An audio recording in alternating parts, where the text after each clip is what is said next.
Hello, welcome everyone to the fantastic webinar program we have today on December 10th, International Human Rights Day, recognizing Cuba's contribution and Fidel Castro's contribution to the African peoples. My name is Alison Bodine. I'm an organizer with the Fire This Time movement for social justice in Canada, and it is my honor to be helping out with the technical aspects of this incredible program today, and to introduce to you the host that will guide us through this important, timely discussion about Fidel Castro, Cuba, and the relationship with Africa. The host for tonight's event is Professor August Nimtz.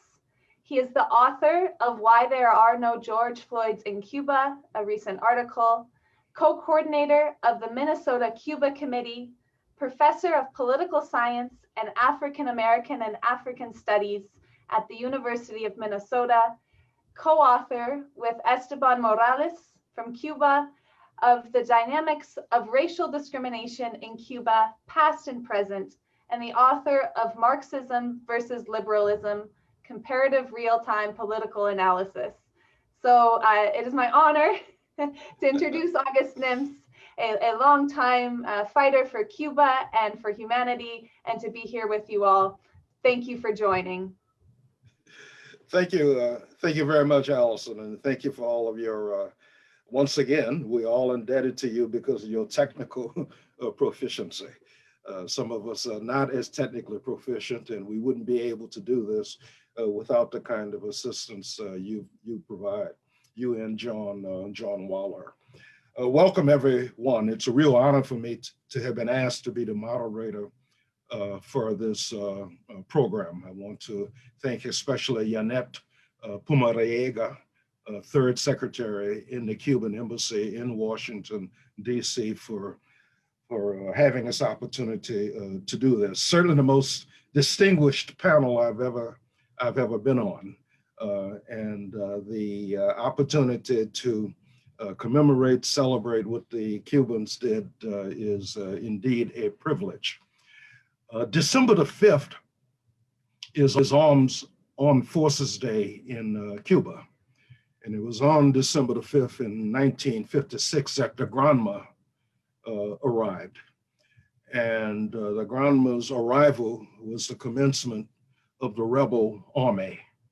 And in 25 months later, the rebel army had been victorious in defeating the tyrannical Batista forces and inaugurating the Cuban Revolution, which has had global historical implications ever since. And testimony to the impact of the Cuban Revolution is what happened 19 years after the landing of the Granma. And I'm referring to the decision that Fidel Castro made in cooperation with the leadership of the Popular Movement for the Liberation of Angola to send Cuban troops. Would be the beginning of what would eventually be more than 300,000 Cubans who would go to Angola to assist the Angolan people in defeating the racist apartheid army from South Africa that was trying to prevent the Angolan people from exercising their sovereignty. And we are here again, as Alison pointed out, to celebrate and to commemorate and to recognize what the Cubans did, that unique example of international solidarity. Again, we have a very distinguished panel of scholars and ambassadors. And I'd like to just mention who will be on the panel.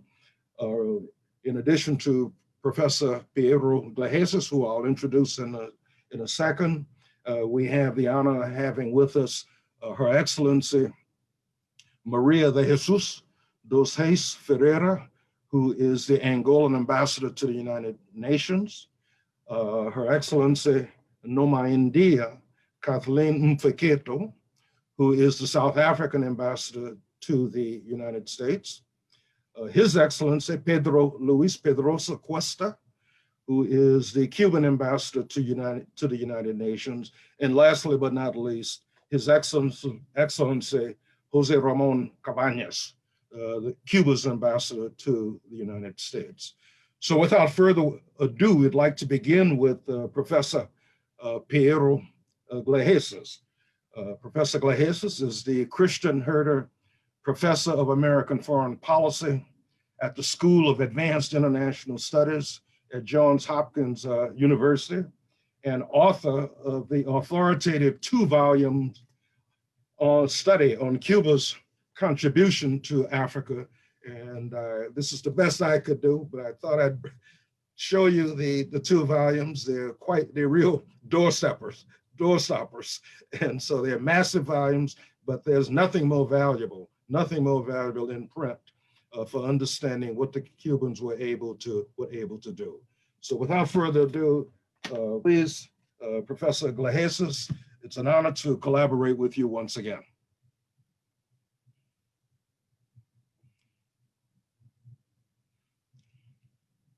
If you can unmute. Can you hear me? Yes. Oh, good. So I was saying, because of time constraints, I will strip my presentation to the bare bones, and I will focus basically only on the role of Cuba. And I will start with 1974. I will cover 1974, 1976, essentially. And until 1974, Southern Africa was a backwater of the Cold War.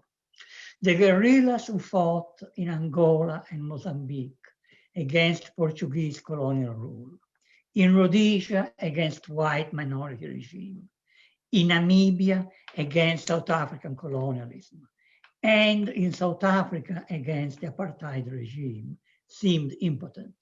The stage was dominated by Washington's friends, apartheid South Africa and Portugal. And then in April 1974, you have the overthrow of the Portuguese regime, and Portugal moved to decolonization. In Mozambique, as in Guinea-Bissau, you had only one armed movement. So it came to power in a smooth transition. In Guinea-Bissau already in 74, in Mozambique in June 75. But in Angola, you had 3 armed movements. 3 movements that had fought against each other during the War of Independence. And what you have, the Angolan fighting war of 75-76 can be divided in 2 stages. The first one from the March, more or less, 75 until October 75 is a civil war among Angolan movements. The Mpla on one side, UNITA, and FNLA on the other. And by September 1975, it was clear to US officials and South African officials that the Mpla was winning the civil war. Independence was scheduled for November 11, 1975. And is this awareness that South Africa, that the Mpla was winning the civil war, that led South Africa to decide to invade Angola on October 20, 1975. If I didn't have this exclusive focus, obviously there is the role of the United States. The United States urged Angola to invade because also the United States wanted to crush the Mpla. From the point of view, South Africa was not a client of the United States, was an independent decision. And from the point of view of the apartheid regime, it made a lot of sense because Agostino Neto had been telling for years publicly that the struggle would not end in Luanda, that the struggle would end in Cape Town with the defeat of apartheid. And on the other side, FNLA and UNITA had been offering their friendship to the South African government. So the South African decision in that made sense from that perspective. Once South Africa invades, the invasion begins in late October 1975, the war changes. The MPLA is not able to resist the South African invasion. And the South African troops are advancing towards Rwanda. They take Benguela, they take Robito, they take Novo Redondo, and they would have taken Rwanda if Fidel Castro had not decided to send the troops on November 4, 1975. So the question is, why did Fidel decide to do it? And here I have to step back. Cuba's African journey began in December 1961, when a Cuban ship, Bahia de Nipe, docked at Casablanca with weapons for the guerrillas of the National Front of Liberation of Algeria, and left Casablanca with a precious cargo, Algerian war wounded and war orphans who were taken to Cuba. And with one ship in a single operation, you have the two dimensions of Cuban policy in Africa through the Cold War, the military assistance and the humanitarian assistance. Because of the time, I will only focus on the military assistance. After 1961, you have the dispatch of 600 plus Cuban soldiers to Algeria to help defend the Algerian government from Moroccan aggression.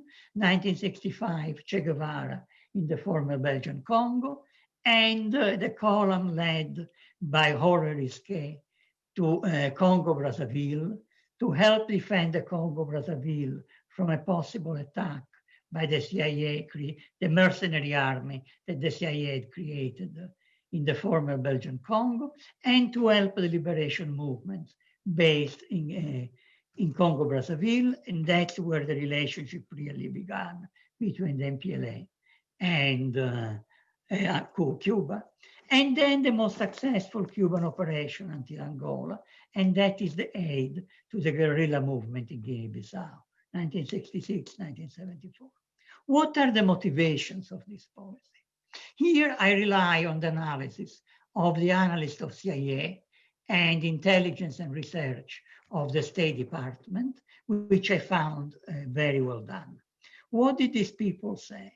First of all, in the scores of documents that have been declassified, you don't have a single document that says that Fidel was acting in Africa or Latin America at the behest of the Soviet Union. The men and women of the CIA and the INR saw two key motivations for Cuban foreign activism in Africa and Latin America. One was self-defense. The United States was refusing any possibility of modus vivendi with Cuba. You have the beginning with Che Guevara talking with Goodwin in Montevideo, et cetera, et cetera. And so the Cuban reaction was, if the Americans don't want to discuss with us a modus vivendi, and instead we have the attempt, the paramilitary raids against Cuba, the attempt to strangle the Cuban economy, et cetera, Cuba will respond. We cannot respond against Florida from where the attacks come because it would be suicidal. We will respond in Africa and Latin America, supporting friendly governments as in Congo-Brazzaville, helping movements that are fighting against the clients of the United States. Victor Dreke, Che Guevara's very close aide, said it very well. Los Yankees nos estaban acosando, nos fuimos a enfrentarlo por los caminos del mundo. The Yankee was attacking us. We went to challenge them along the paths of the world. But this is one motivation. There is a second motivation that CIA and INR stressed, and this is the idealism of Cuban foreign policy. And you find it repeated time and again in CIA and INR documents. Castro's sense of revolutionary mission. Castro was a man with a fanatical devotion to his cause, who was inspired by a messianic sense of mission. He believed that he was engaged in a great crusade to help free the people of the third world from the misery and the oppression that tormented them. This was the view of the analysts of CIA and INR. I share it. And essentially in the 1960s, idealism and realpolitik went in the same direction. But these changes no longer is true in the case of Angola 1975. What is the situation in 1975? The United States is conducting secret conversations with Cuba to establish not a modus vivendi, but full diplomatic relations. And this is the initiative of Kissinger. The OAS has lifted the sanction with the permission of the United States that it had imposed on orders from the United States on Cuba in 1964. Carlos Rafael Rodriguez, one of the top leaders of the Cuban Revolution, has a very successful trip in Western Europe, London, France, in the spring of '75, and this government opened very important line of credits for the Cuban economy to buy. Obviously, all this is going to be jeopardized if Cuba intervenes in Angola. Furthermore, Cuba intervenes in Angola not only without consulting the Soviet Union, but defying the Soviet Union, because Brezhnev was obsessed by the idea of détente. And he certainly would not have welcomed Cuba's initiative. As the CIA itself acknowledged in a study in 1981, the Cuban intervention was a unilateral Cuban operation designed in great haste. And Kissinger himself acknowledges it in his memoirs. He says, yeah, in '75, I was saying the Cubans acted as puppets of the Soviet Union, but I was wrong. It's one of the very few occasions in which Kissinger makes self-criticism. And he says, actually, it was the other way around. The Cubans confronted the Soviet to the fait accompli. And he asked the question, why did Fidel Castro do it? It was not, and his answer is that Castro was the most genuine revolutionary leader then in power. And I agree with the assessment of Kissinger. I think Fidel Castro, the situation went beyond Angola. What Fidel Castro realized was that the victory of the axis of evil, Washington, Pretoria, would have strengthened the grip of apartheid over the people of Southern Africa. And for Fidel, as he said, la lucha contra el apartheid es la causa más bonita de la humanidad. The struggle against apartheid is the most beautiful struggle of mankind. And I think this is what triggered the Cuban decision to intervene in Angola. And so this is a case of the most pure, the most clear example of idealism, because if Fidel Castro had acted following just the narrow interests of Cuba, he would not have intervened. He was taking a big military risk, jeopardizing the end of the conversation with the United States, et cetera, et cetera, et cetera. And so it's really, it was done for altruism, for generosity, use the word that you like. Now, again, I'm looking at the watch, so let's look a moment at the situation on the ground. I will not describe in any detail, but I would just want to say this.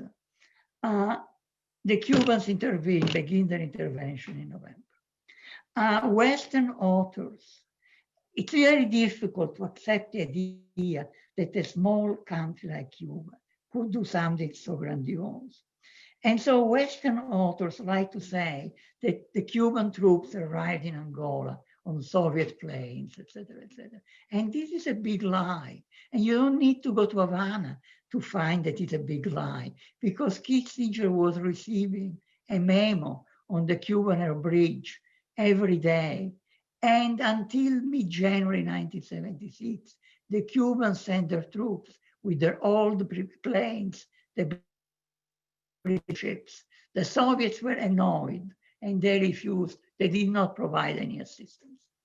But the Cuban troops were able to stop the South African. The best source on the war in Angola in the second phase is written by South African professor. What happened is this. In 1978, the South African government decided to have a secret history of their covert operation in Angola. They selected the South African professor to taught Spies, and they gave him full access to their closed archives. and surrounded him with a supervisory committee, South African military, intelligence people, foreign service, a few right-wing professors.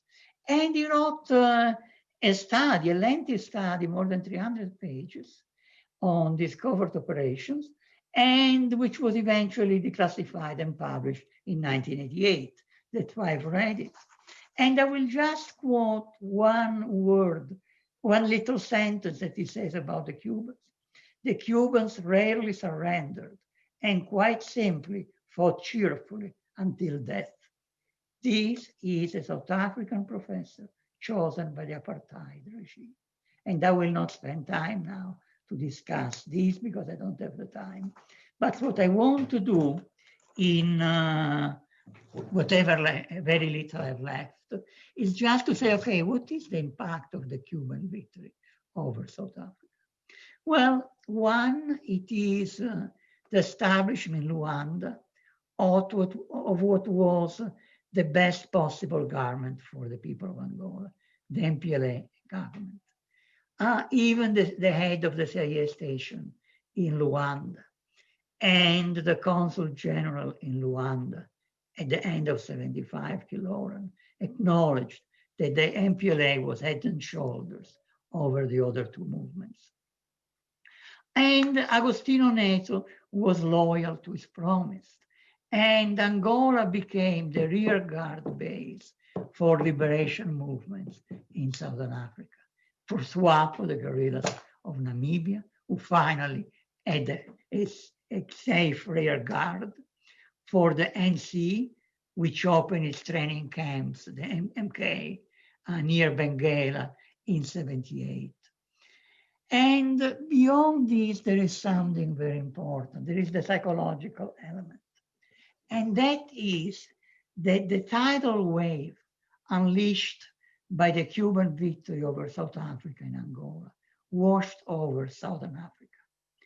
And the psychological impact of this and the hope it aroused is expressed very well, in my view, and I will end with this in 2 minutes, by 2 articles that appeared in the South African press in February 1976. What is the situation in February 1976? The South Africans are still in Angola, but they're withdrawing. Their writing is on the wall. They've withdrawn to southern Angola, and clearly they're on the way out, pushed back by the Cuban troops. And in mid-February 1976, an article by a white military analyst appeared in the Rand Daily Mail. And this article said, in Angola, black troops have defeated white troops in military exchanges. The reality is that they are winning, and they're not white. And that psychological edge, that advantage the white man has enjoyed and exploited over 300 years of colonialism and empire is slipping away. And the other article I'm referring to is an editorial that appeared in The World. The World was the major black newspaper of South Africa. I started reading The World in January 1975 to have an idea. And through 1975, it was a very humble newspaper, avoiding any critique at the apartheid regime. And it started changing in late 1975. And I think it is the impact of the Cubans winning in Angola. And finally, in late February, on February 24, I think, 1976, came out with this editorial. Black Africa is riding the crest of a wave generated by the Cuban success in Angola. Black Africa is tasting the heady wine of the possibility of realizing the dream of total liberation. There would have been no heady dream, but the pain of one more defeat if Fidel Castro had not sent the troops to Angola. And here I am. Thank you very much, Piero. Fantastic as always. And I can't emphasize enough how important it is to go back and read the rich details in volume 1 of Piero's two books. Thank you. I forgot to mention that we will have a question and answer period afterwards, at the last half hour, 40 minutes, last hour, half hour of the program. I should have also mentioned too that first intervention on the part of the Cubans was called Operation Carlota, and it was named after a slave woman of Lukumi origins, that is from present-day Nigeria, who led a slave uprising in Cuba in 1843 that was unsuccessful. And the Cubans consciously called their intervention in Angola Operation Carlota as homage to the African contribution to Cuba's liberation fight for independence. So once again, thank you, Piero Gleijeses. It's my honor now to introduce the Angolan ambassador to the United Nations, Her Excellency Maria de Jesus dos Reis Ferreira. Welcome, Ambassador. I thank you, Chair. Thank you very much. Are you hearing me? Yes. Okay. I thank you very much for the invitation, and special for organizing this very important meeting on this very important matter, which is the Cuban support to Angola independence. Mr. Chair, Excellencies, ladies and gentlemen, allow me at the outset to congratulate you for organizing this important event of historical importance for Angola and Cuba. I thank you, the organizing team, as Ambassador Pedroso, Ambassador Cabañas, and other participants for inviting me to address few remarks about Operation Carlota. The facts that I will now narrate are part from my memories as a member of the military team based in Office of the Chief of General Staff of People's Armed Force for the Liberation of Angola, Mpla, at the time General Mfeketo. Before analyzing Operation Carlota, an important question is necessary. What were the reasons that led the Mpla to establish a political military alliance between Cuba and Angolan states? The fundamental reason was the reaction to the invasion of Angola by foreign forces in South Africa from apartheid regime, and in the north by the army of the former Zaire and the mercenaries of various nationalities, among them Americans and Portuguese. However, the war that preceded Angolan independence served as a proxy war within the framework of the Cold War and strong international involvement directly and indirectly by opposing forces between East and West. In this context of geopolitical rivalities, the African continent was the scene of alliances with countries from the blocs, which was reflected in Angola and was one of the important characteristics of the pre- and post-independence conflict. It is important to remember that the Alvor Agreement signed between Portuguese government and the main Angola liberation movements, Mpla, FNLA, and UNITA, in January 1975 in Algarve, defined 11 November 75 as the date for Angolan's independence. Foreign policy defines the general strategy to be followed by a state, and diplomacy applies it. Only a soldier and a diplomat are the true representatives of the political community because they are physically on the ground. of strategic decisions. Military advice is part of diplomatic practice between nation states at various times between allied countries and friends around the world. And it was in this way that Cuba's aid to Mpla evolved into a conventional military presence as a result of increased aggression against the Angolan state.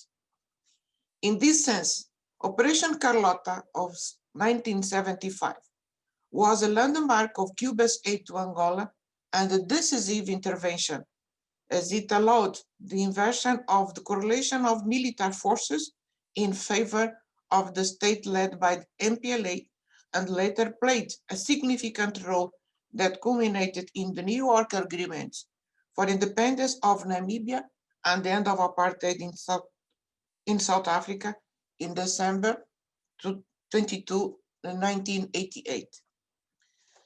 The developments before 11 November. From the south, Angola was invaded by strong columns of South African armored vehicles that crossed the border and were advancing rapidly in the interior of the country with the aim to join the forces of UNITA and ex-Zaire that were advancing in the north and try to occupy Luanda before the proclamation of Angola's independence scheduled for November 11, 1975. It is at this critical juncture for the progressive forces of Southern Africa that Cuba, under the clairvoyant direction of President Fidel Castro, sends the first troops of the regular army of the Revolutionary Armed Forces of Cuba at the request of the first president of Angola, Dr. Antônio Agostinho Neto. In this important mention, it is important to mention that relations between the Mpla and Cuba date back to August 7, 1975, through Comrade Companheiro Che Guevara in Republic of Congo, and subsequently Agostinho Neto trip to Cuba and the meeting with Fidel Castro. With the arrival of regular Cuban troops and their equipment to support the Angolan armed forces, along with the forces from Southwest Africa People's Organization, SWAPO, and the members of the African National Congress, ANC, a military counteroffensive was initiated under the tag Operation Carlota. At the time, Mpla leadership was President Agostinho Neto, Commandant Ico Ferreira, and Chief of Staff of the Mpla, today General Chieto. We were based at San Miguel Fortress in Luanda. Other members of the Mpla commander were Commandant Bula, who was killed in March 77. Monstro was killed also at that time. Commandant Loy, Quito, Toca, Rangel, Medical Doctor, Zé Miranda, all these were part of the commander of the army Mpla. The first interlocutors of President Fidel Castro that arrived in Angola by July 75, Companheiro Cadelo, a tall, friendly man with a mustache that I remember very well, Companheiro Agustin, and they were followed by militaries led by Commandant Arguelles. He was deceased in combat in Kwanzaa Sul. And they arrived in September 75.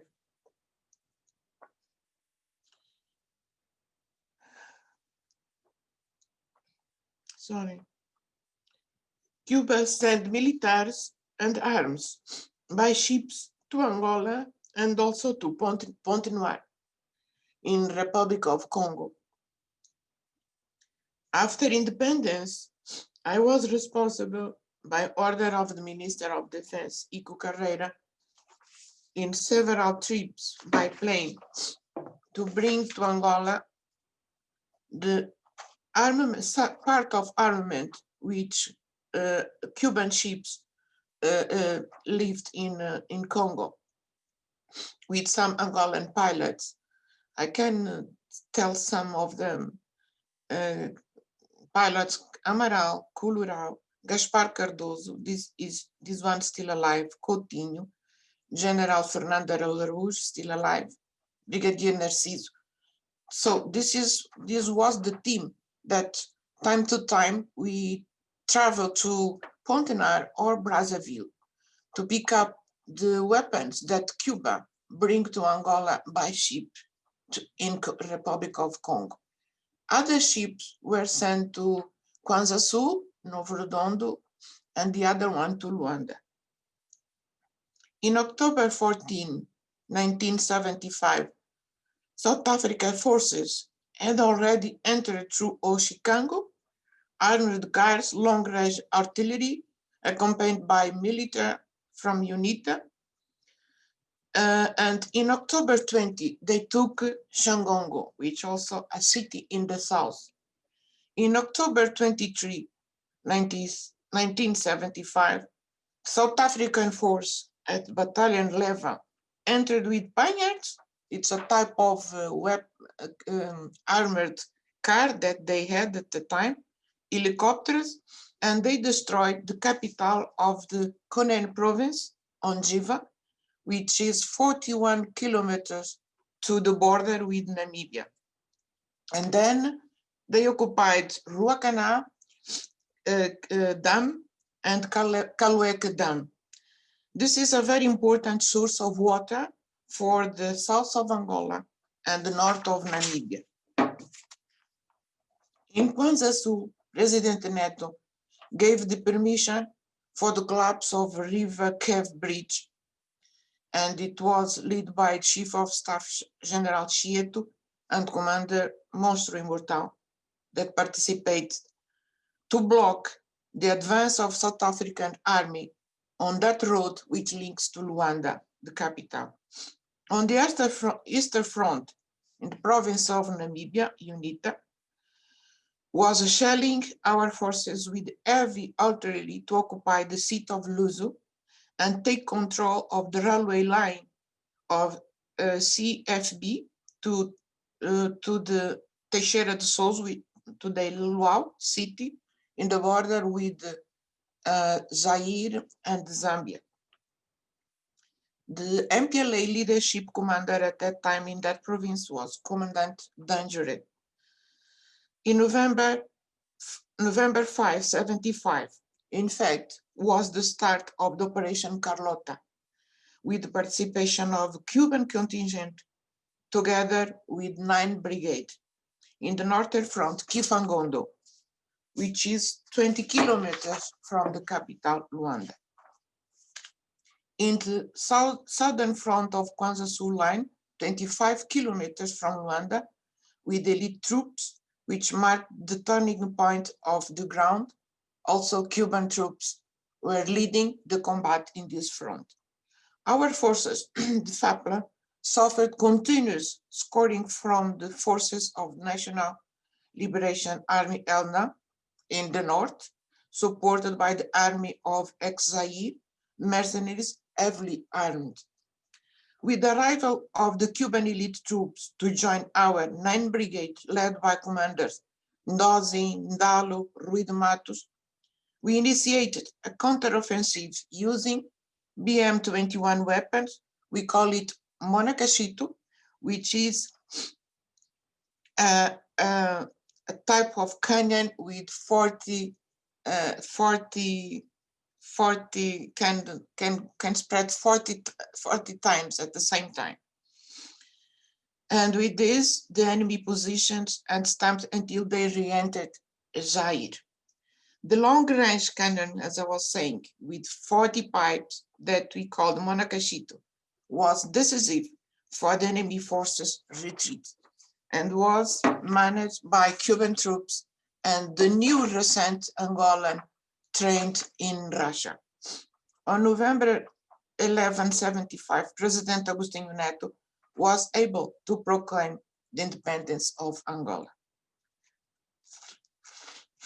In March 76, the Angolan army Mpla and the Cuban army and experts, military experts of the Soviet Union managed to disperse and defeat the enemy forces, the South African forces.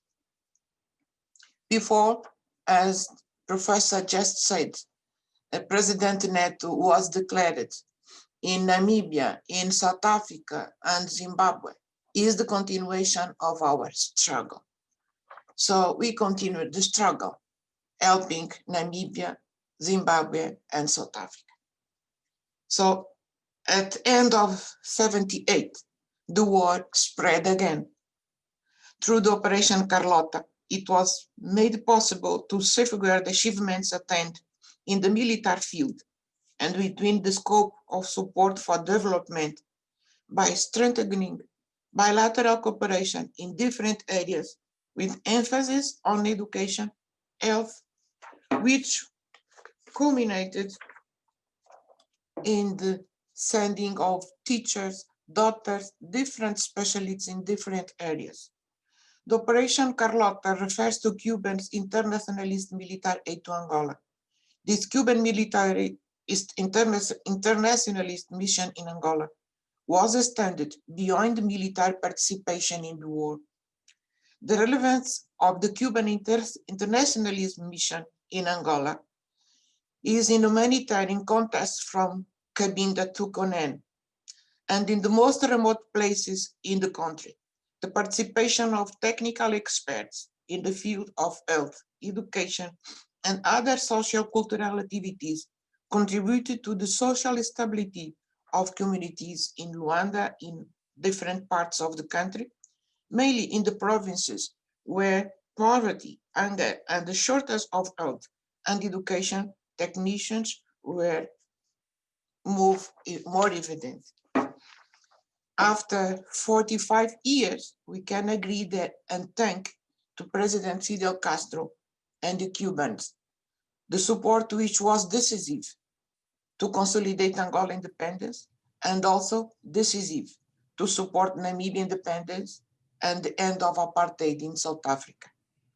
Today, the friendship between Angola people and Cuban people is strong, and our country's friendship is still very strong, and continued cooperation in many fields of social development and other areas. Thanks to the vision of President Neto and President Fidel, Angola is independent, also Namibia and South Africa free from apartheid. I take this opportunity to thank Cuba once again for the crucial and decisive support given to Angola with the leadership of Comrade Fidel. Thank you, thank you, thank you, Cuba. Gracias, Cuba. I thank you very much. And thank you, Ambassador Ferreira. Your intervention, personal knowledge, moving and extremely informative. We were privileged to and honored, much appreciated to have had your participation. As Professor Gleijeses mentioned, the impact of the Cuban intervention on the movement in South Africa is indeed accurate. 2 years after the Cuban intervention, Operation Carlota, in Angola, I had the privilege of visiting South Africa, apartheid South Africa, in October of 1978 in conversations with young people in Soweto without any prompting on my part, and asking them how did the movement get off the ground, and immediately reference was made to what the Cubans did in Angola. And for that reason, we're honored to have with us the South African ambassador to the United States, Her Excellency Nomaindiya Cathleen Mfeketo. Ambassador Mfeketo, welcome. Thank you very much, Program Director. And thank you very much for inviting me to participate in this historic webinar commemorating the role Cuba played in the decolonization and post-colonial Africa's development. It is correct that South Africa, we wouldn't be here today if not for the assistance given to Cuba, who is still our friend in South Africa. We also join all of humanity to commemorate 4 years since the departure of El Comandante Fidel Castro, a decorated humanitarian, a recognized internationalist and anti-imperialist who unselfishly supported the struggle of the oppressed and the exploited throughout the globe. We recall that Africa and Cuba enjoy special and deep relationship cemented with the blood of the heroic Cubans who paid the supreme sacrifice due to their conviction in anti-imperialism, freedom, and justice.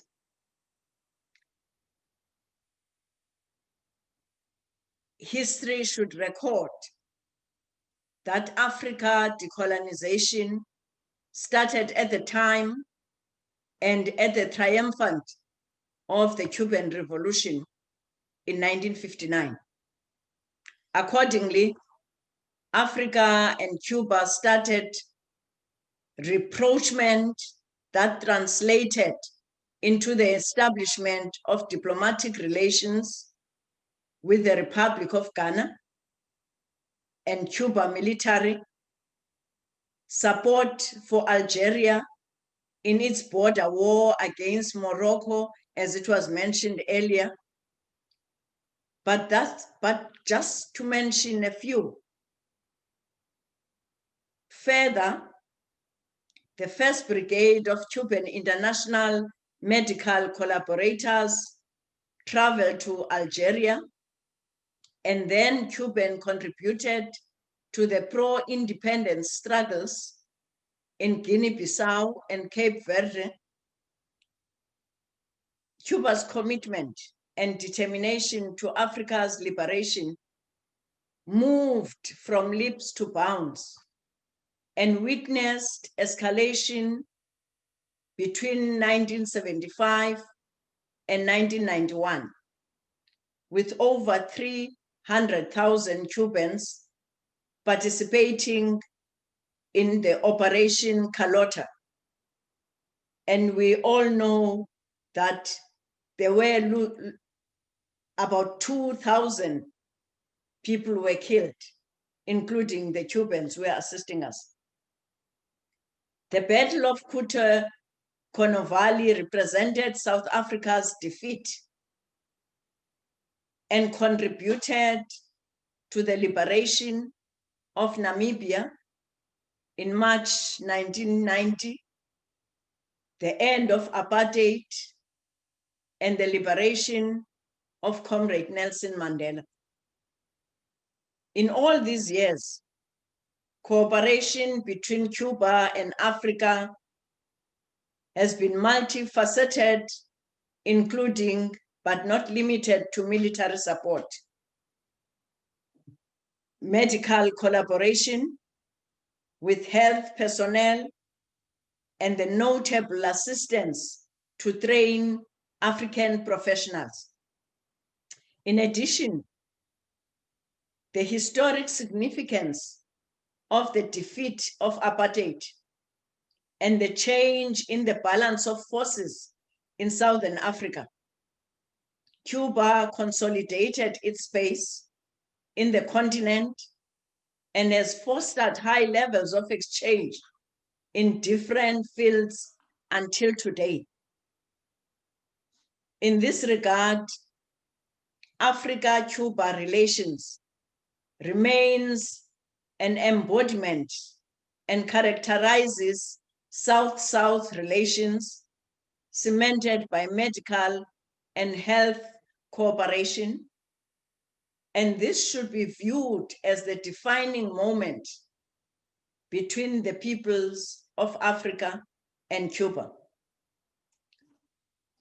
While the world, if we remember, responded lukewarm to Ebola crisis in Africa, Cuba's response to both Ebola and COVID-19 really demonstrated commitment to internationalism and solidarity.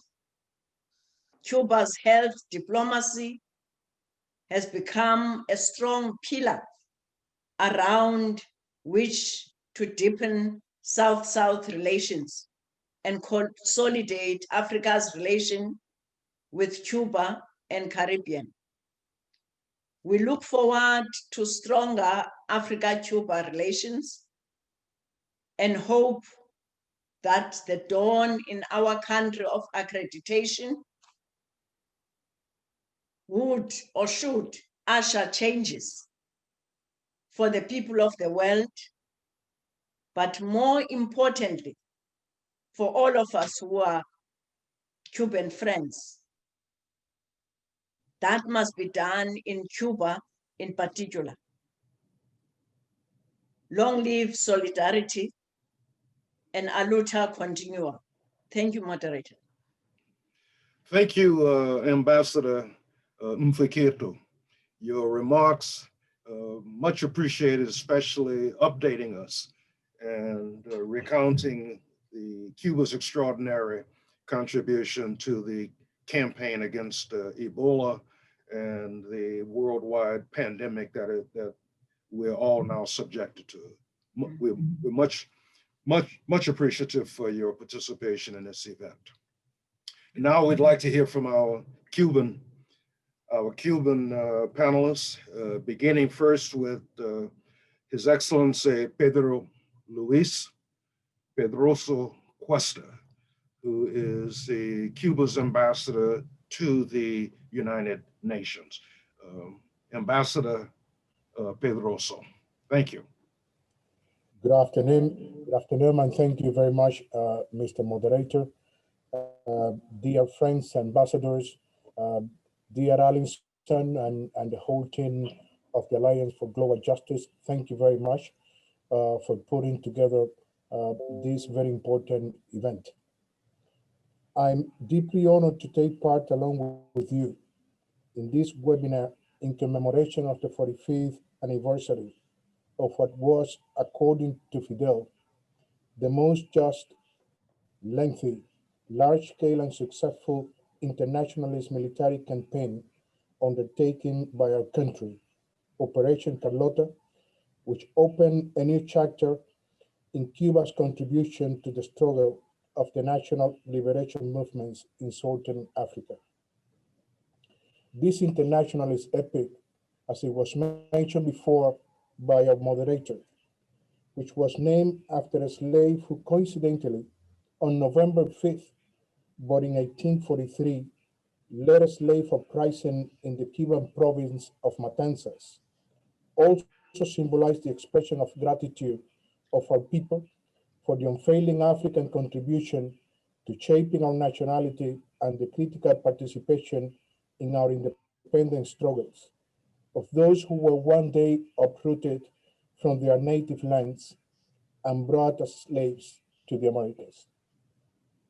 Only those close blood ties can explain that nearly 350,000 Cubans, including doctors, teachers, engineers, and soldiers, would participate in that libertarian feat for 16 years. Operation Carlota, which began in November 5th, 1975, at the request of the Mpla leader, Dr. Agostino Neto, in the face of the advance of Syrian troops with the support of white mercenaries in the north and South African troops in the south, with the full backing of the United States, made it possible for President Neto, in the midst of an impressive crowd, to announce to the world on November 11, 1975, the birth of the People's Republic of Angola.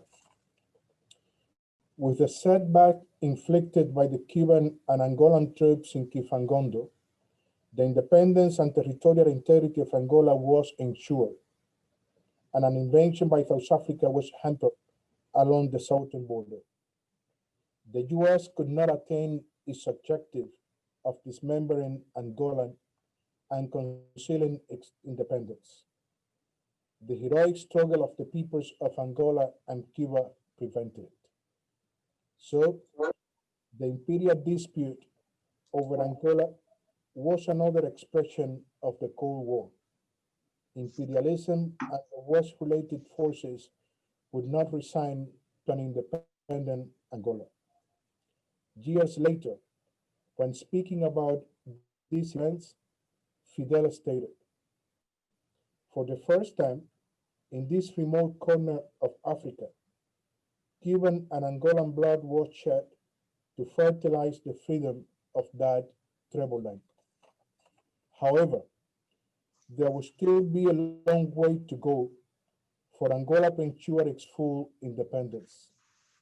At the end of 1987, there was another big swipe against Angola. South Africa and the United States launched the last and most threatening blow against that country. As in 1975, a huge number of Cuban troops and combat units crossed the Atlantic to halt, together with the Angolan army, the mighty South African forces. This time, 55,000 Cuban troops brought to an end the foreign military aggression against Angola. This new victory, in addition, meant a significant contribution to the liberation of Namibia and to the defeat of the apartheid regime in South Africa. Overall, over 300,000 internationalist combatants and nearly 50,000 Cuban civilian collaborators volunteered for a mission which was unparalleled in history. In 16 years, pages of unprecedented heroism were written, where generous Cuban blood was shed along with that of Angolan brothers. 2,600 Cubans gave their lives in this feat. Those were years of bloody and heroic struggle in which stood out the role of Agostinho Neto and Commander-in-Chief Fidel Castro, whose genius as a military strategist was put to the test. The decisive victories in the battlefield allowed for the beginning of negotiations. The United States tried to impose on Angola the withdrawal in a short period of time of the Cuban forces and negotiations with Savimbi. However, President Neto stood firm and insisted in the presence of Cuba in the negotiations. It was the recognition of the crucial participation of Cuban troops in Cuesta Valley, which changed the course of the Southern African history. As a result of the negotiations, after the epic victory, on December 22nd, 1988, in this very city of New York, the peace agreement between Angola, Cuba, and South Africa was signed, which would be recorded as the Tripartite Agreement. On the occasion of his first visit to Cuba in July 1991, when speaking about the significance of Cuesta Valley, Nelson Mandela said, and I quote, "That impressive defeat of the Reis army gave Angola the possibility to enjoy peace and consolidate its sovereignty. It gave the people of Namibia their independence, demoralized the Reis regime in Pretoria, and inspired the anti-apartheid struggle inside South Africa. Without the defeat inflicted at Cuesta Valley, our organizations would have never been legalized. end of quote.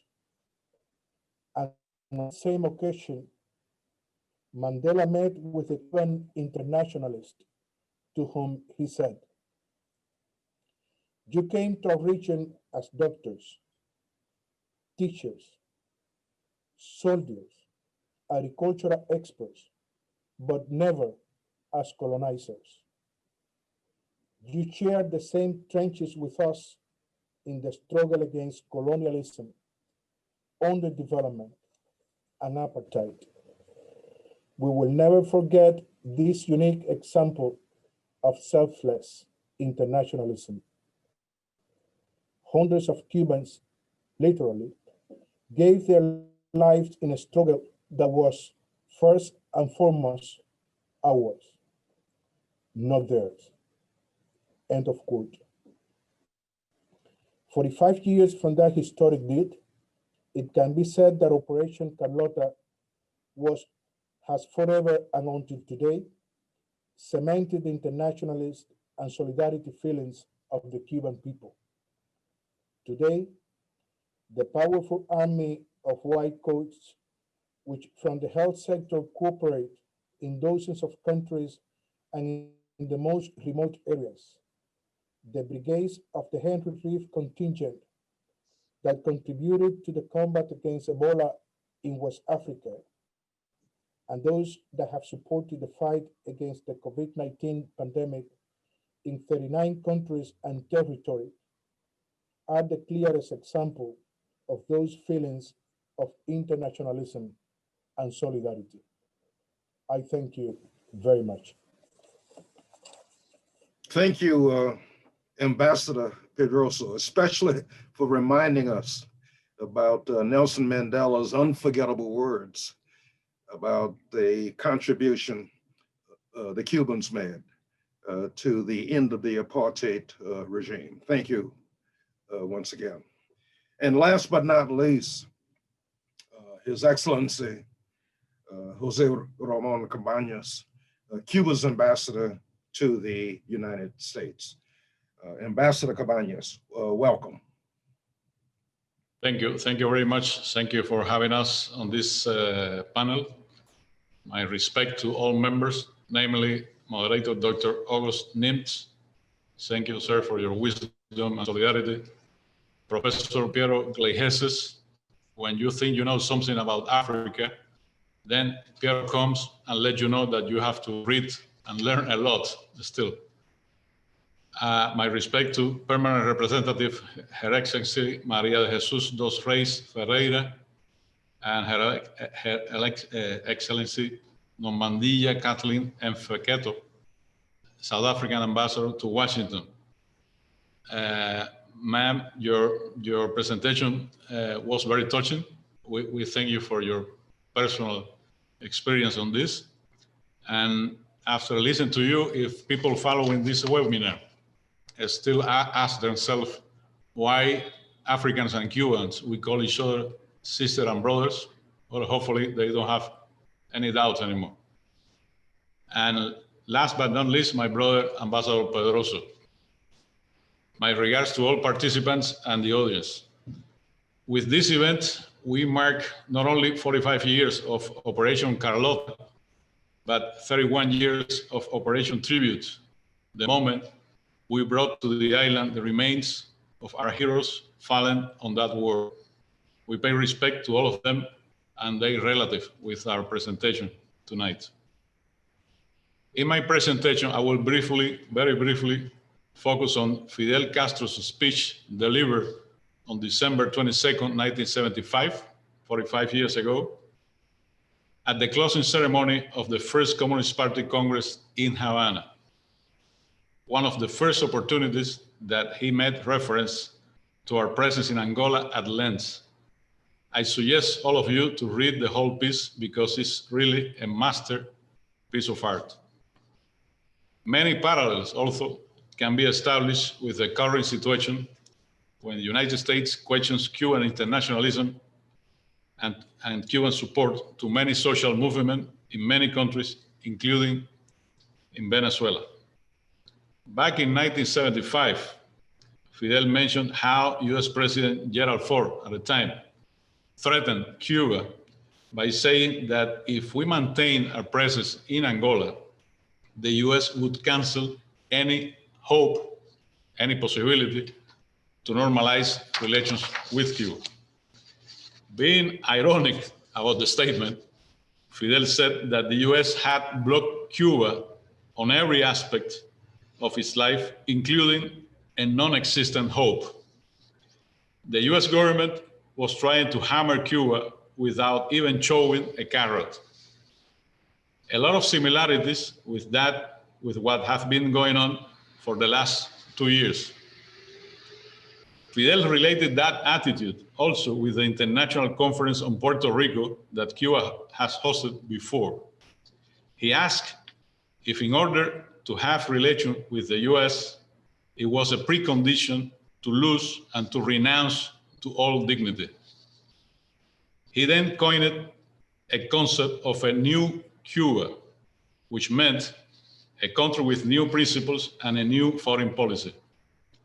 He added that only the US understands the new, until the United States understand that new reality, it would hardly be capable to think about normalized relations with the island. Fidel remembered how the Cuban support to Angola was not an isolated action. He mentioned our support to Algerian patriots right after the triumph of the Cuban Revolution, in spite of our bilateral ties with France, our support in different ways to several countries in Asia and Africa. Fidel concluded that the real reason for the United States to be upset, quote unquote, was that they pretended to exercise hegemony once Angola became an independent country. Hegemony on that country, on its natural resources, namely oil, gas, diamonds, iron, copper. The US supported the so-called National Front for the Liberation of Angola, FNLA, a CIA project to invade Angola from the north, and supported the invasion by South Africa, apartheid South Africa, from the south. Sounds familiar with the support of irregular forces that attacked Nicaragua in the 80s and those that pretended to overthrow the Venezuelan government currently? I'm simply asking. To achieve its goals in Angola, United States joined with South Africa at the time a fascist and racist regime that occupied already Namibia as a protectorate, quote and unquote. United States felt that Cuban and international support to Angola at the time could mean defeat for them at some point. It had happened before in Vietnam and in other countries in Africa and Asia. Fidel said on that speech that imperialist forces would never understand the concept of internationalism and would never understand the role and meaning of solidarity among less developed countries. They still don't understand it today.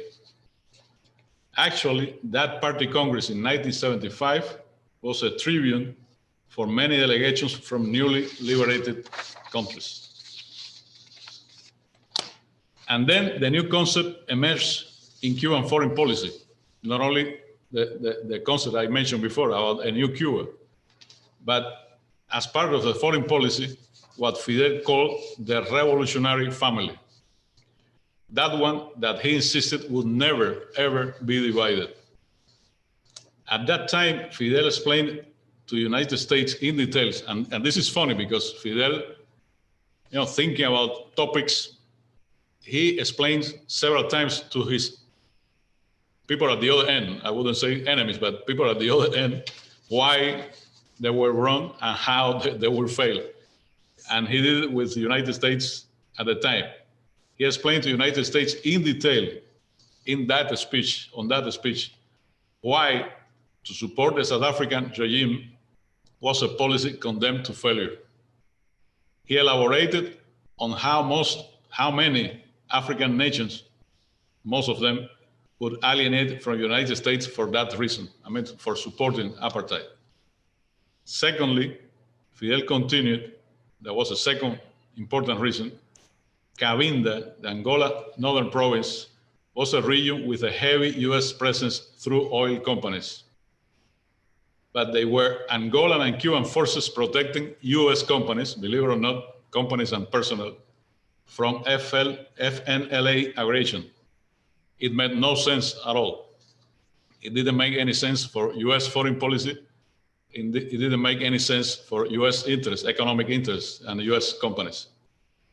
Fidel then elaborated on what could have happened for the whole region if the US and South Africa, apartheid South Africa, would have successfully prevented the independence of Angola.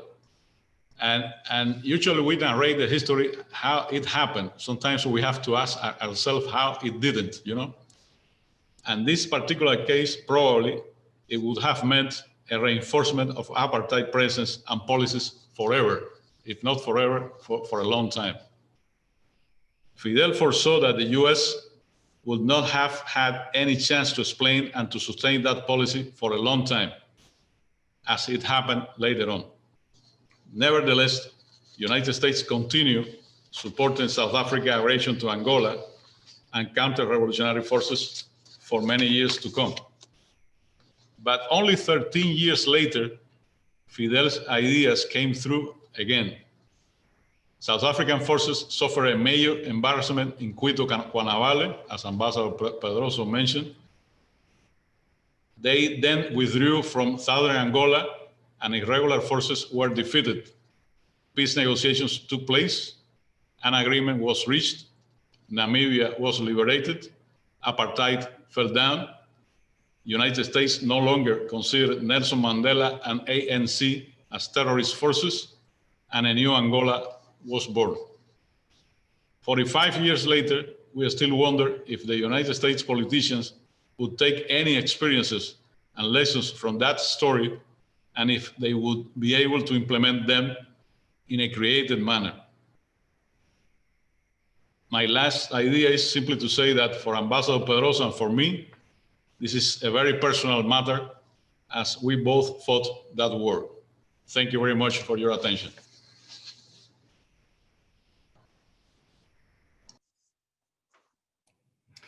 Thank you very much, Ambassador Cabañas, and thank you very much for reminding us to read that very important speech that Fidel gave at the opening party Congress in 1975.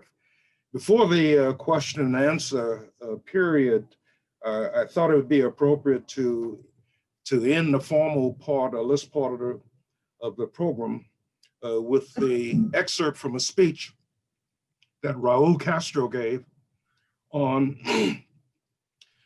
May 27th, 1991. It was at a ceremony welcoming the last remaining contingent of Cuban troops coming back from Angola. And again, this is in May 27, 1991.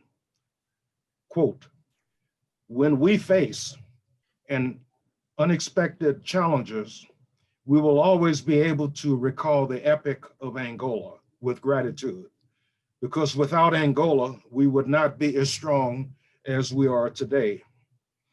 If our people know themselves better, if all of us know much better what we are capable of achieving, veterans as well as our young people, the new generations, that too is thanks to Angola.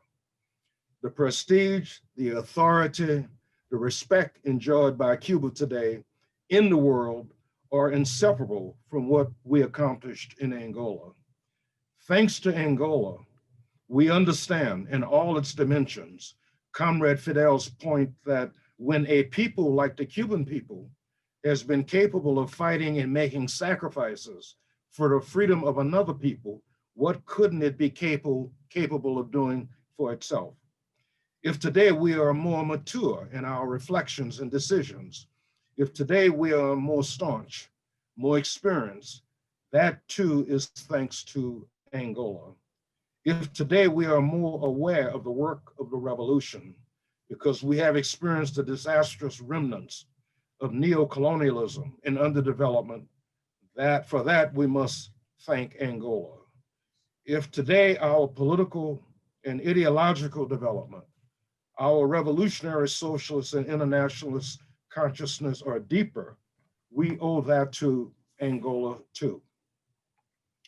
If today our combat experience has been enriched, if we are better trained and more ready to defend our nation, it is because together with hundreds of thousands of soldiers, 56,622 officers went through the school of life and struggle in Angola.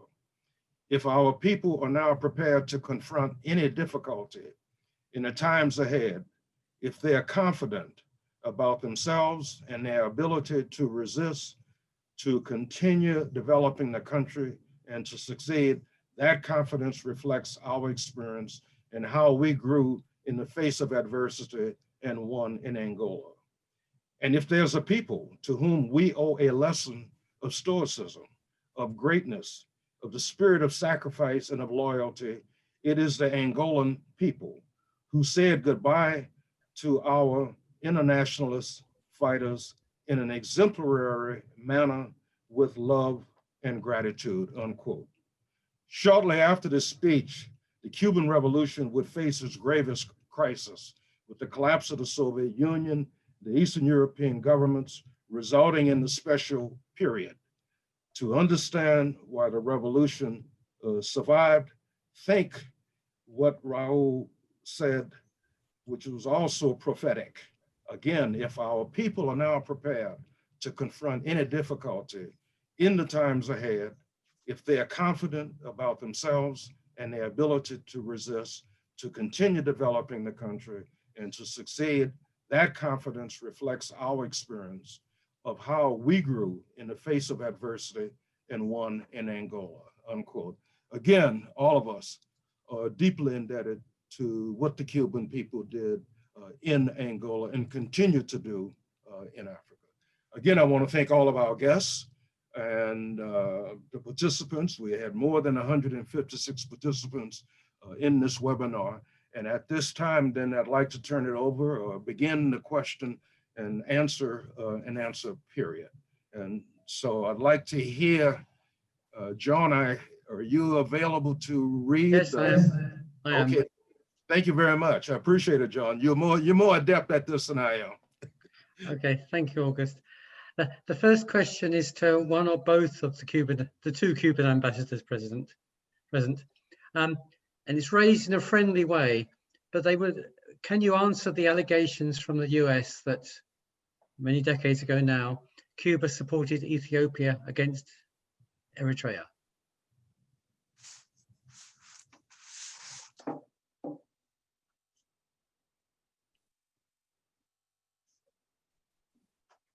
I can say something, and probably Ambassador Pedroso can follow.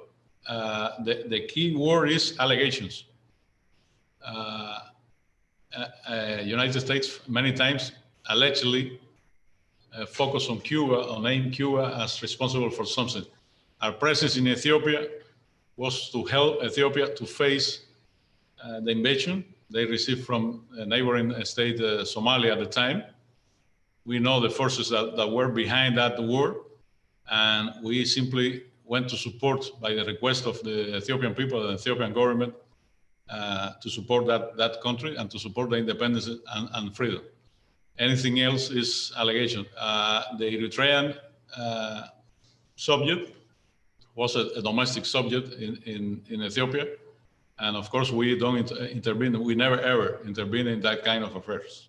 I don't know if Ambassador Pedroso would like to add something else.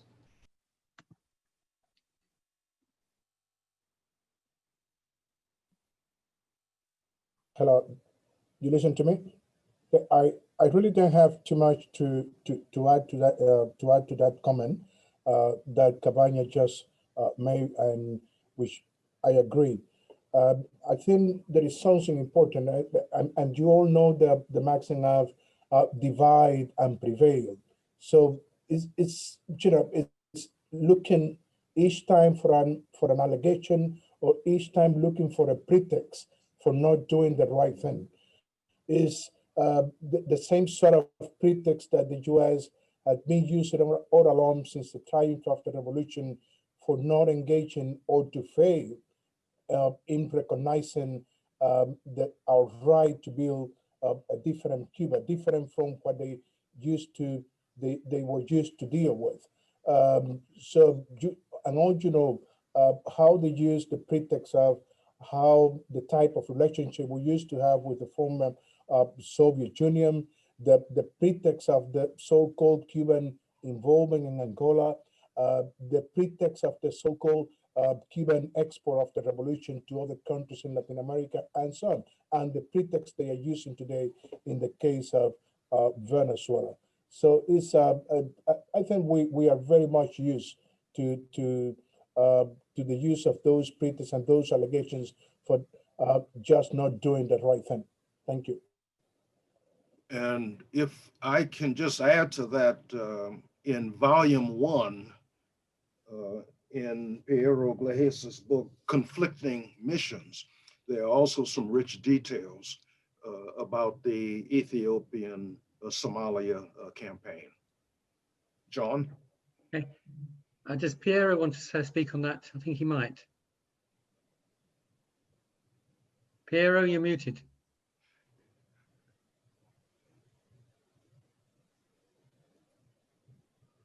Can you hear me? Yes, we can. Yes. Okay. Actually, first of all, when I was in Cuba doing my research for my work, I did research the issue of Cuba and Eritrea. And I think one can say in a very conclusive way, the Cuban troops never fought against Eritreans at no moment. And this is one of the reasons, by the way, of the tension between one of the reasons of the tension between Cuba and Mengistu, because Cuba refused consistently not only to send troops to fight in Eritrea, but also to be involved in any planning of military operations against Eritreans. And I can add another thing. In the archives of the former GDR in Berlin, there are a lot of documents that refer to conversations of the Cubans with senior officials of the GDR, all the way to Honecker in 1979, 1980, and 1981, when the Cubans make extremely clear that they will never lift a finger against Eritreans. As the ambassador said, it was an internal affair, and all Cuba did was to help push back an invasion by Somalia, which, and the documents have been declassified, was encouraged by the United States. Somalia did not act on its own. You have conversation between the Somali ambassador, Adu, and Brzezinski, and Vance, and Mondale, and Carter, in which the Americans promised the Somali to help them get weapons, while the Somali was telling them that they needed weapons for the invasion of Ethiopia. Okay, thanks. Thanks very much. Next question. Again, probably principally to the two Cuban ambassadors, but we're on the verge of the Biden-Harris administration. A number of questions about what you think that may mean for US-Cuba relations, including will it mean the full opening of the embassy in Havana? And have any conversations behind the scenes already started?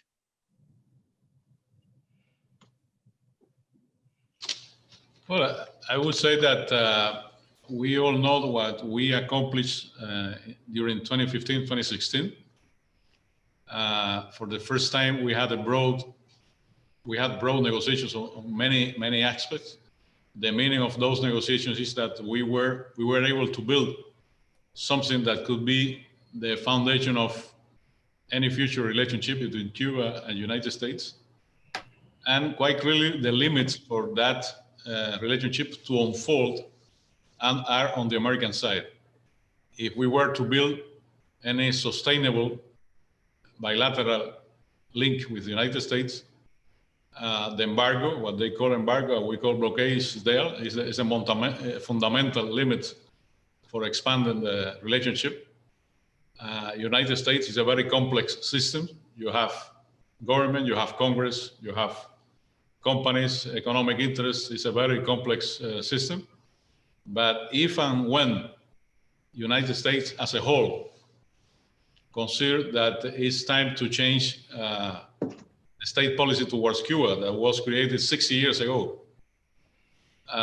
to overthrow the Cuban Revolution, it makes sense from the national interests of United States to cooperate on many subjects. As we did before, we are ready to have a respectful conversation, to be reciprocal, as we have shown before.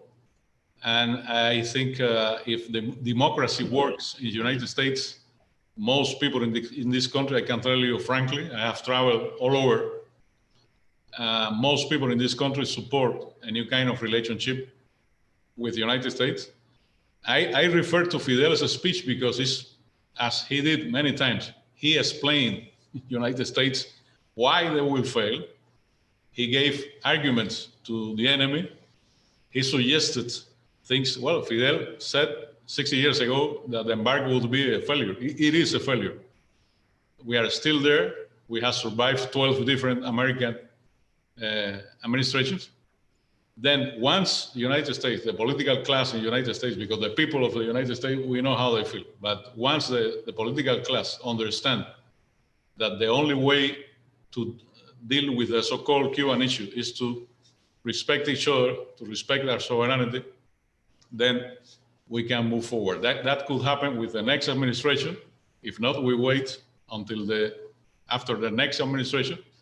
But what I can tell you is Cuba doesn't tailor a specific foreign policy considered a specific administrations in the United States. Those principles, what I'm mentioning now, has been the same principles to deal with the United States from Cuba for the last 60 years. They will not change. Thank you.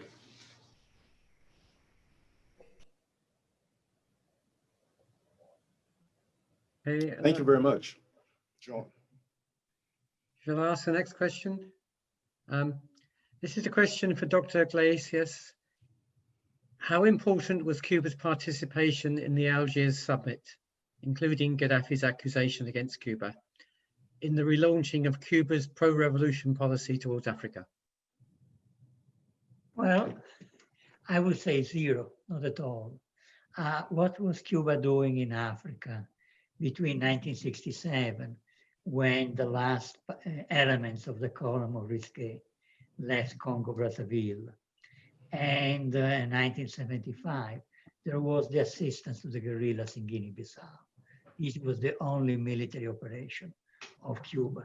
And I really see absolutely no change because of the meeting in Algiers, in Cuba's policy towards Guinea-Bissau, which had no need to be relaunched because it was going very well. And after that, the next step is the Cuban role in Angola. And I really don't think that Gaddafi played any role whatsoever, or anyone else, in Cuba's decision to save the Mpla.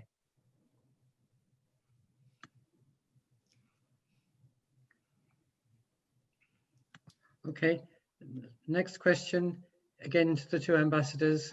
Could you speak a bit personally about your respective involvements directly in Angola?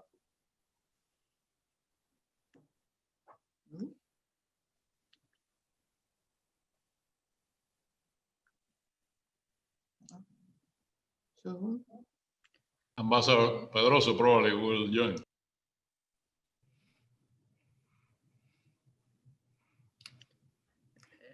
Ambassador Pedroso, you're muted.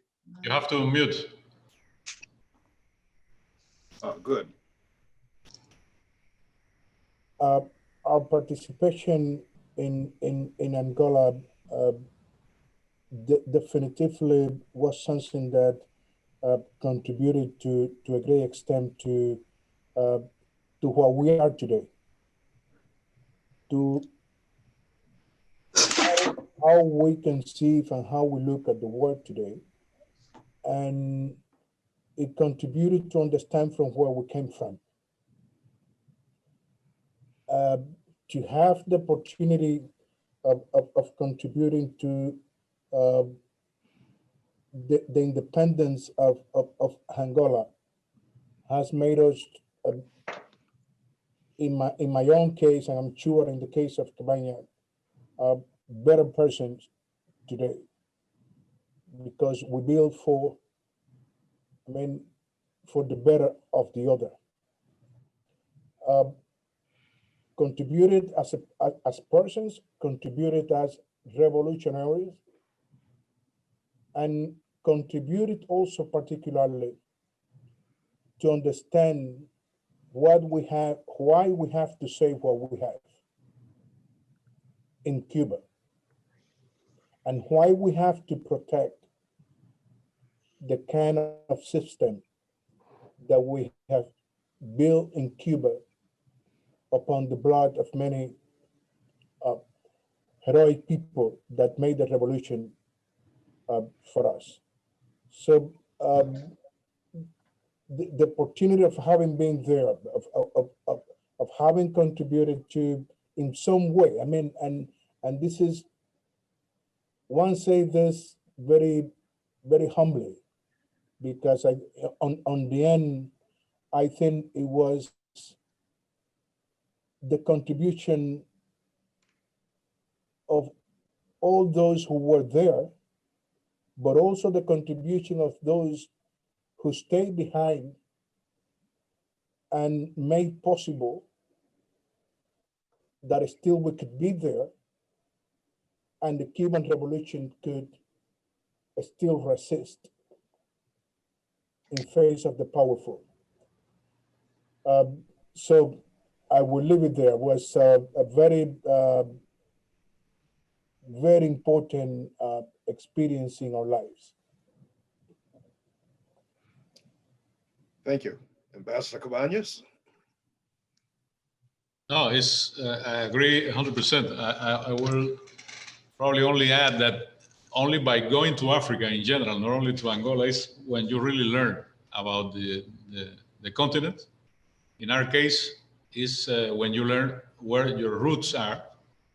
Why do we feel so close, the same family actually, with Angolans, Namibians, South Africans. And by the way, with the Afro-American community in the United States. Sometimes visiting, for instance, the Afro-American Museum for Arts and History here in Washington, D.C., we explain people, the chiefs coming, bringing slaves from Africa to Cuba and then the Carolinas and to the north. They put families apart. They left part of the family in Africa, then some members of the family in Cuba, and then a few others in United States. When do we say that we come from the same place and we are basically the same family? And when we say that races are an invention of people who want to be the hegemon, when by going to Africa, you understand that quite easily. I agree fully with what Ambassador Pedroso said. To go there made us better people, better human beings, and no doubt better professionals. And we always have to remember not only the people that went, those who didn't return, and the families that they left behind, because without the support of the families, it would have been impossible for us to go there. Thank you. And if I can just add, three of the Cuban five also served in Angola. John? A question for either Piero or the Angolan ambassador or both. During the peace negotiations in 1988-89, what opinions did the US delegation have about Cuba's role? Ambassador, you want to answer first? Thank you for the question. At that time, I was not in the army anymore. At that time, I was in New York at our permanent mission. So I moved to the army, to the diplomatic service. And I had the privilege also to be at that ceremony. I was not part of the negotiator team of Angola, but what I know since the beginning, America didn't want at all that Cuba participated in the negotiations. The negotiations started with Angola, South Africa, and then Cuba as a Americans as a mediator, and Angola decided that Cuba should be part of the negotiating table. They should be part of the negotiators team. So Americans opposed. I don't know exactly what was the argument that Angola and Cuba presented. I don't know. But what I know is that we managed to achieve what we wanted, Cuba to be part of the negotiating team. Thank you. Thank you. My interpretation is slightly different from the interpretation of the ambassador. The reason why Cuba participated in the negotiations is not because of Angola. It is because of the projection of power of the Cuban troops in Angola beginning in late 1987, when the Cubans already in December 1987 started playing a decisive role in the defense of Cuito Cuanavale, with the arrival of the Cuban planes, the Cuban pilots, etc., etc. And that's when the Americans changed their position, which had been, we don't want the Cubans to participate, because Cuba changed the reality on the ground. And there are clear documents that make this very clear. Now, what was the impression of the United States about Cuba's role? I don't want to take too much time, so I will just say two things. One, this even in the published memoirs of Chester Crocker, the American Assistant Secretary of State, he wrote, Fidel Castro is driving the communist train in Angola. One thing the Americans discovered in 1988, that those who were really leading the negotiations were not the Soviets, as the Americans expected, but were the Cubans. And the military situation in southern Angola changed. It's a backdrop of the negotiations because of the Cuban success. Not just Cuito Cuanavale, because Cuito Cuanavale is a defensive victory, and you don't win a war with a defensive victory. It's the offensive of the Cuban army in southwestern Angola, coming down into Cunene, from what had been the line of defense. And you have, well, let me first proceed about these two things. One, this is a US document about the role of the Cubans in the negotiation. Assistant Secretary Crocker to Secretary of State Schultz, August 1988. Reading the Cubans is yet another art form. They are prepared for both war and peace. We witness considerable tactical finesse and really creative moves at the table. This occurs against the backdrop of Castro's grandiose bluster and this army unprecedented projection of power on the ground. If I can take one more minute, the decisive meeting in the negotiations was at London on June 24, 25, 26, 1988. The South African delegation, the plenary began in the afternoon. In the morning, the South African delegation went to the American embassy in Cairo. And they asked two questions of the Americans. One was, what is your impression of the strength of the Cuban forces coming down towards the Namibian border? And the second question was, what do you think are the intentions of the Cubans? Will they stop at the border with Namibia? And, you know, it was a delegation which had the Minister of Defense. It had the Minister of Foreign Affairs, big boat, a slew of generals, etc., etc. And the American response was chilling. And Chester Crocker said, well, I will ask the representative of the Pentagon, Deputy Assistant Secretary of Defense, James Wood, to reply. And what Wood said was to give a very clear impression about the strength of the Cuban troops coming down, how powerful they were. And he said, well, at first we thought they were just advancing into southern Angola, but they're powerful enough and they're strong enough that they may decide to cross the border into Namibia, and they will be able to occupy South African bases in northern Namibia, not to attack, to occupy South African bases in northern Namibia. And there, the tone of South Africa changes. It's in the Cairo negotiations. And the last moment at the Cairo negotiation is a tete-a-tete between Chester Crocker and Jorge Risqué, the leader of the Cuban delegation, which is interesting for me because I read all the documents of the negotiations.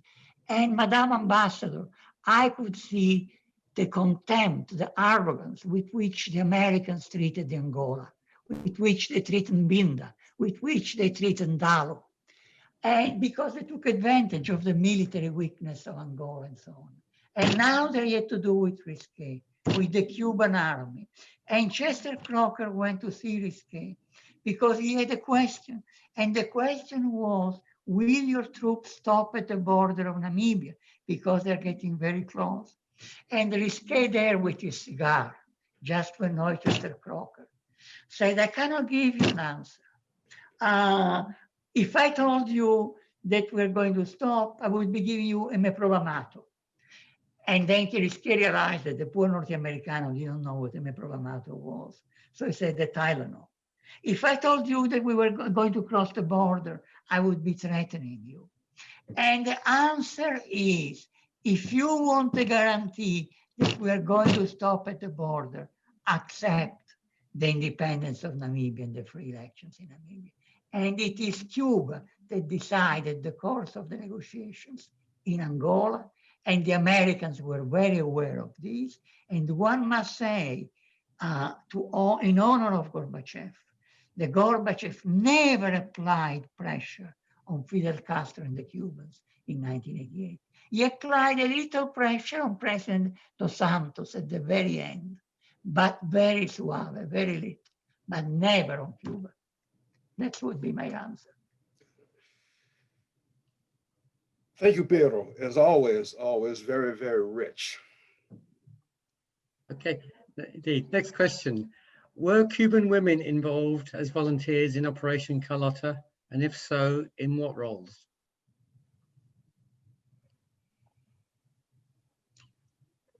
Could you repeat the question, please? Were Cubans?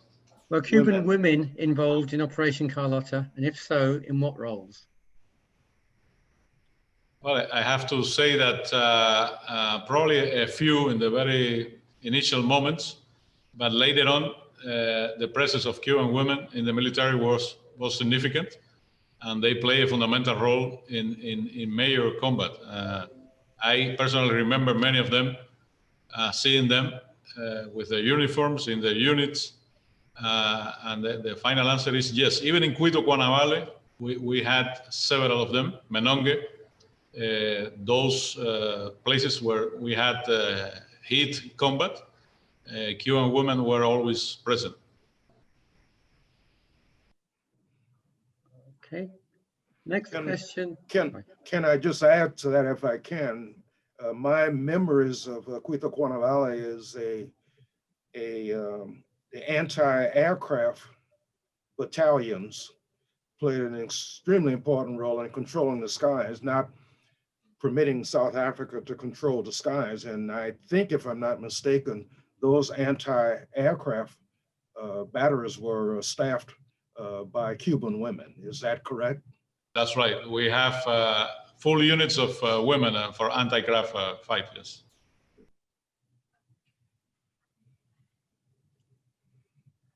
Okay, next question is for the South African ambassador.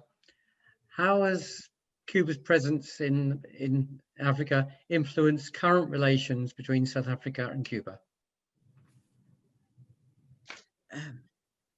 Can I just hear the question again? Yeah. How did Cuba's presence in the war in Angola and Namibia, how has it influenced current relations between South Africa and Cuba? Well, definitely it influenced South Africa, especially the youth, a lot, because as much as we were still students, we were hearing what was happening. And I think for us, the wonderful, or you know, the most appreciated era is when South African apartheid forces were defeated. And I think from then, because, as I said, because of what Cubans were focusing on, we sort of have this friendship up to now. They are training our doctors in Cuba. Up to now, they are assisting us in many things. And we are friends because we know it's because of them that we are where we are today. Okay. Thank you. Thank you. Question now is addressed to Professor Nimtz, but really could be to any of the panelists. Is Cuba an example of Marxist communism? My brief answer, yes, Marxist communism in action. In action, yeah. Proletarian internationalism in the history of the Marxist movement beginning in 1848, I can think of no better. There's no better example of proletarian internationalism in action. The early founders of the communist movement, Marx and Engels, didn't have that kind of an opportunity in the First International to carry that out. The Second International, of course, was a disaster when it came to proletarian internationalism, as seen in the First World War, what happened in August of 1914. And only with the Third International, with the Communist International, were there beginnings of that kind of proletarian internationalism. But it too did not live long enough in a healthy political way to be able to carry out that project. So it's with the Cubans. It's with the Cubans that we have the highest example of proletarian internationalism. And so I can't think of anything more essential to the communist project than that, and what the Cubans have provided. That's my brief answer. Anybody else want to come in on that question?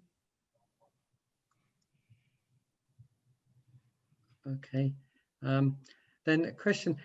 It's about another question about the 1988-89 peace negotiations. Do they hold any lessons for how the future negotiations between Cuba and the Biden-Harris administration could be conducted?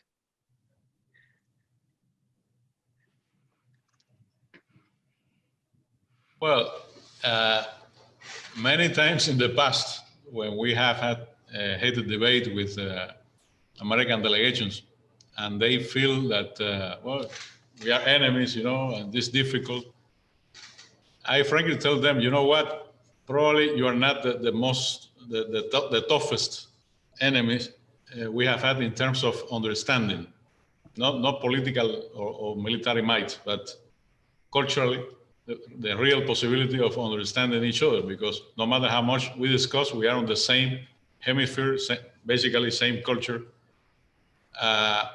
But they were the South Africans, I mean, the white South Africans, the apartheid South Africans. And Professor Gleijeses and experts, they know many stories about negotiations. But it was difficult for them to understand our rationale, thinking that we came from a very small country, basically no resources whatsoever. It was difficult.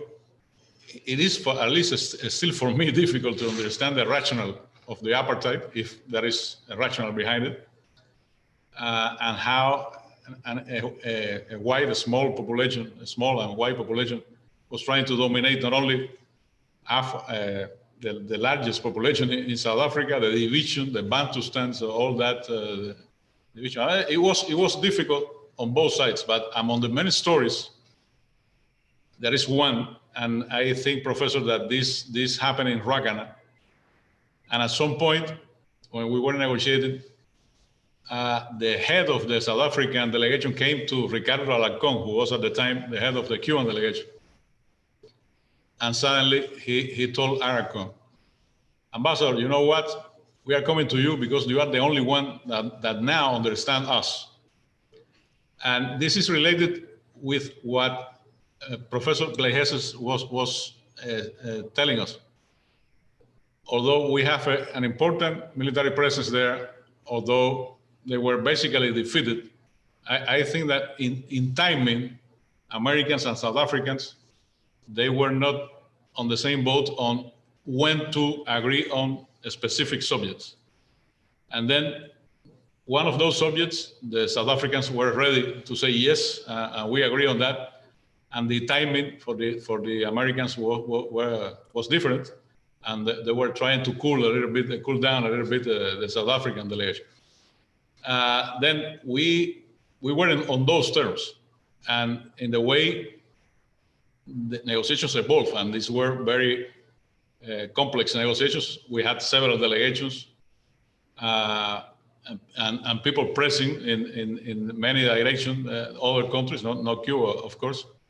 But simply to tell you that if the war, if Quito Cuanavale was important, the whole exercise to not only to make peace, and by the way, talking about Fidel Castro principles, we remember in Quito Cuanavale, and even during the negotiations, he always said, we have to make peace, but we don't need to humiliate anyone.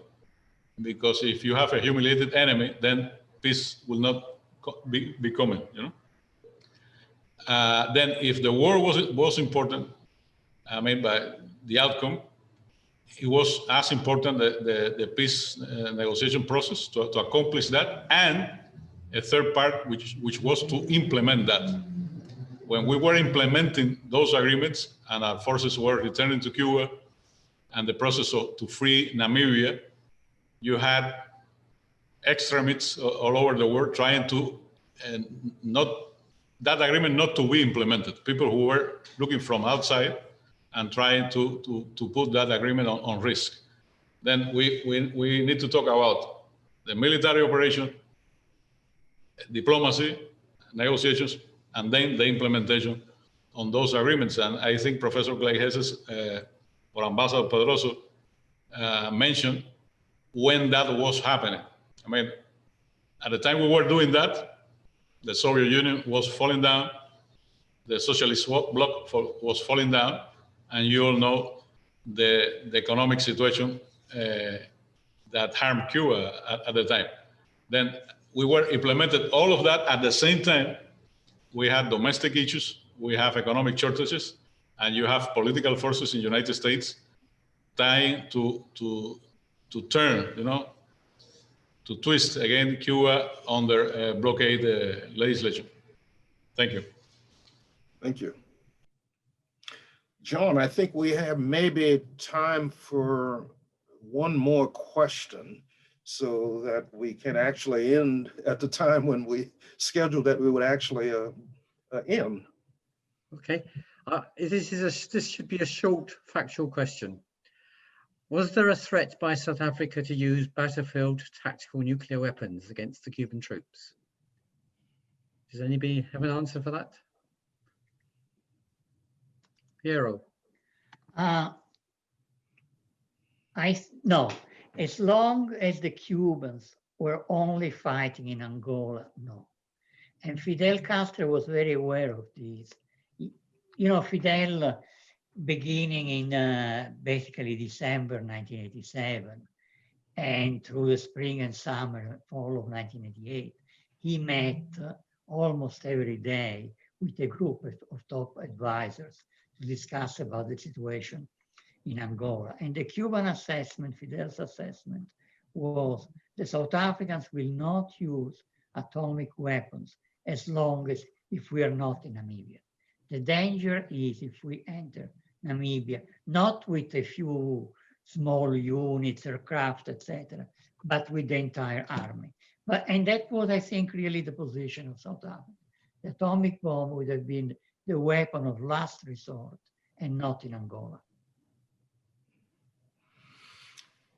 Thank you very much. Thank you very much. And I want to thank all of the panelists, We really, really are indebted to everyone who participated in this, to the more than 156 participants who attended the webinar. We're also appreciative. To Alison and John, your technical expertise was invaluable for those of us who have minimal technical expertise when it comes to Zoom. And again, thanks to everyone. We appreciate doing this, and maybe we'll be able to get a chance to do this again. This was being recorded, as it was noted, so you can, on Facebook, I think. And so, yeah, I certainly want to make it available to my students, and please share with others. Any final comments from anyone? Alison or John, am I missing anything? Well, just to say that it was recorded live on Facebook, but it will appear later, and Alison will know better when, on YouTube. Okay, great, fantastic. Alison, anything? No, thank you. It's been an honor to be here today. I've learned a lot, and I appreciate everyone's contributions. Okay, thank you very much. This has been great. Thank you very much to you. I know. I also want to invite everyone, actually briefly, sorry, August, to December 17th. There's an International Day Against the U.S. Ah, yes. Cuba. There's Yes. going to be a 24-hour global picket. Yes. Are being asked to provide videos and to join in from 6 to 8 p.m. your local time. Some information was posted in the chat earlier, and I encourage everyone to join in this campaign headed by the Canadian Network on Cuba, but supported by Cuba solidarity groups around the world. Well, that's great. We're organizing something here in Minnesota, so we should stream it, huh? That's what we need to do if possible. Okay. Excellent. Yes, we'll be in touch, August, and to anyone else that wants to join this international protest on December 17th. Viva Cuba. Let's work to end the U.S. blockade, and thank you all. Cuba. Okay, thank you. Thank you very much. Thank you. Bye now. Bye. Bye. Bye.